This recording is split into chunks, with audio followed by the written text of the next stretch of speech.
দেশে জ্বালানি আছে তবুও নেই, দেশে লাখো লাখো টন তেল এসেছে তবুও পাম্পে নো ফুয়েল সাইন কেন? এটা কি সত্যিই সংকট, নাকি বড় কোনো ব্যবস্থাপনার সমস্যা? হ্যাঁ, এটা সত্যি যে মধ্যপ্রাচ্যের সংঘাতের প্রভাব পড়েছে বৈশ্বিক জ্বালানি বাজারে। বাংলাদেশেও তৈরি হয়েছে এক অদ্ভুত পরিস্থিতি। সরকার বলছে দেশে জ্বালানির কোনো ঘাটতি নেই।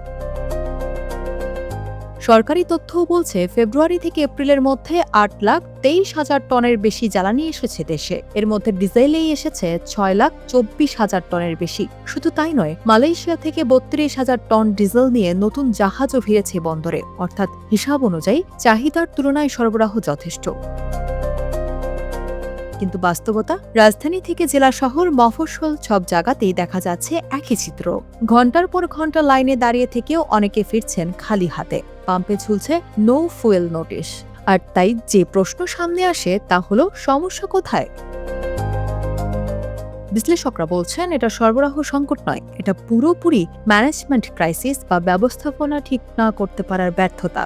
ফেব্রুয়ারির শেষ থেকে মার্চের শুরু, অর্থাৎ মাত্র 7 দিনের স্বাভাবিকের দ্বিগুণ জ্বালানি বিক্রি হয়। কিন্তু কেন? কারণ দাম বাড়ার আশঙ্কা। ফলে শুরু হয় প্যানিক বাইং। অনেকে প্রয়োজনের চেয়ে বেশি তেল মজুত করে। এর সঙ্গে যুক্ত হয় দুর্বল মনিটরিং পলিসি। কোথাও কোথাও জ্বালানি মজুত করে রাখা হয়েছে, আবার অভিযোগ আছে পাশের দেশে পাচারও হয়েছে কিছু অংশ।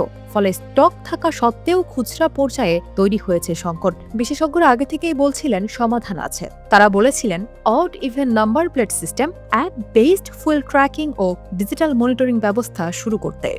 কিন্তু এই প্রস্তাবগুলো এখনো বাস্তবায়ন হয়নি। পরিস্থিতি সামাল দিতে সরকার প্রতিদিন 10 থেকে 20% বেশি জ্বালানি সরবরাহ করছে। কিন্তু মাঠ পর্যায়ে তার প্রভাব এখনো স্পষ্ট নয়। কোথাও লাইন কমেছে, আবার কোথাও আগের মতোই ভোগান্তি। এই সংকট শুধু গাড়ির লাইনে সীমাবদ্ধ নয়, এর ফলে বাড়ছে পরিবহন খরচ, আর তাই বাড়ছে পণ্যের দাম। ফলে চাপ বাড়ছে পুরো অর্থনীতিতে। তাহলে প্রশ্নটা এখন স্পষ্ট, জ্বালানি কি সত্যিই কম, নাকি সমস্যাটা সিস্টেমের ভেতরে? যদি সময় মতো সঠিক সিদ্ধান্ত না নেওয়া হয়, এই সংকট আরও গভীর হতে পারে। আর ভোগান্তির ভার শেষ পর্যন্ত বহন করবে সাধারণ মানুষই। আপনার এলাকায় কি এখনো কোনো ধরনের জ্বালানি সংকট চলছে? কমেন্টে জানাতে ভুলবেন না।